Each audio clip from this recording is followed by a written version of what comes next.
Cha, ngiphendwe nje iqiniso. Cha uqinisile impela ushwi. Uqinisile kodwa hayi ukuthi mhlambe futhi beqala ukufonelana nomkakhe ngoba sekukhona umanyathi cha. Into endala nje siqala nje ukuthi ahlangane nomkakhe seyintombi ngoba wamthatha ekhaya weza naye la eGoli. Sahlala sonke nje la sihlala khona. Hayi bengivele sengingaba nawo ngaleso sikhathi kamafoni. Manje kufika amafoni nje ngesikhathi efika mhlambe yena ufike engakafiki mhlambe sizofika kodwa nje akubanga isikhathi eside efikile amafoni inamba yakhe ngathi nje uqala nje ukuthi ethandana noShwi kusuka lapho nami kube ukuthi inamba yakhe senginayo njengomfowethu ngathi nami amakhosikazi lawa ami anazi inamba kaShwi naye futhi wayenazo ungazi ke manje kodwa nje iqiniso mfowethu ukuthi nje nginawo amafoni omkakhe noma ngabe nginawo mhlambe noma ngasinawo manje kodwa benginawo ke vele besifonelana naye futhi bengifonela futhi uyakwazi lokho uShwi hayi ukuthi mhlambe sometimes uke phone naye mhlambe uthi ufona umkakhe unaye uyabuthi hayi umkhulu uthi okanye ubamba ifoni yakhe hayi kwenzekala kanje uyayibo ayingaze nje kube nenkinga phakathi ukuthi siyafonela amakhosikazi ethu ngoba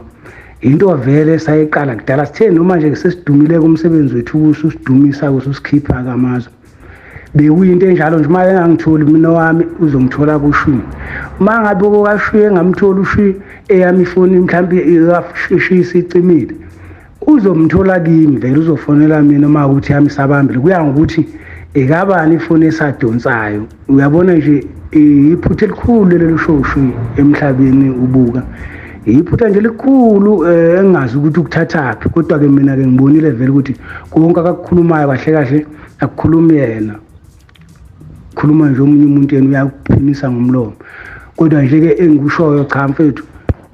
nje njengoba ngisho ngithi amafoni kaShwi bengihlala nginawo nawo umkami mina ke nginamakhosikazi ayo oyedwa ube nawo noma mhlambe ngesenawo ngazo kodwa ngiyacabanga lo wami mhlawumbe usenawo futhi akaShwi ngiyacabanga nje into ayazi vele nayo bemfonela akaze kube nenkinga nje mfowethu mina ngingakusho kanjalo ngiqale nami ukuthuka mase ngizwa ukuthi hawu kanti kunje ke hayi cha bengingakaze ngikuzwe noma ngakuzwe ekuqaleni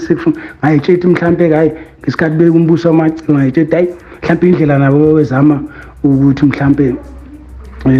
babenze ngayo ukuthi kubonakale ngathi khona inkinga ekhona yabo uma ngakutshela iqiniso nje sesike sadibana mina noShwi sakhuluma sisobabili sizama khona ukubonisa ukuthi ndoda asibuyele emsebenzini wethu sakhuluma kamnandi kwa right yabo kodwa ngokuthi ke mina kubonakala sengiyokhuluma laphana mhlambe ngibeka umanyathi kabi kodwa futhi ngambika ngimtshele nje iqiniso ngoba vele ukuze kube njena uyena futhi ke yena wasephinde ezohlohla uShwi ukuthi ke akahambe ayo defender yena ke kulokhu ukukhuluma adinga ukukhuluma ngoba waqale wathuma udludla ngoba ethi ayuShwi akasakhulumi nama TV yena wathuma udludla udludle yoqamba amanga ke lapha mase ngiyokhuluma mina usiyabona futhi ukuthi hayi kushuthi sirabheli into ade ithuma udludla usezolwa ngoShwi ke manje nakhona uShwi wayengatshelwe noma ke ukukhuluma udludla wayengaze lutho njengoba namanje ngicanta akabonanga ngisho istory ngangisikhuluma mina utsheliwe nje sekuthiwa iwe nihamba ukukhuluma kanje usethe umuntu ekhaya labo ngoba manje ngiyabheka yonke lento eyikhulumayo nje mfowethu hayi incane iqiniso ngifuna uqamba mangala incane iqiniso impela lincane nje kakhulu ngoba khomba ukuthi nje into eningi utsheliwe ukuthi hambe ukukhuluma kanje kahle kahle akususho ukukhuluma lapha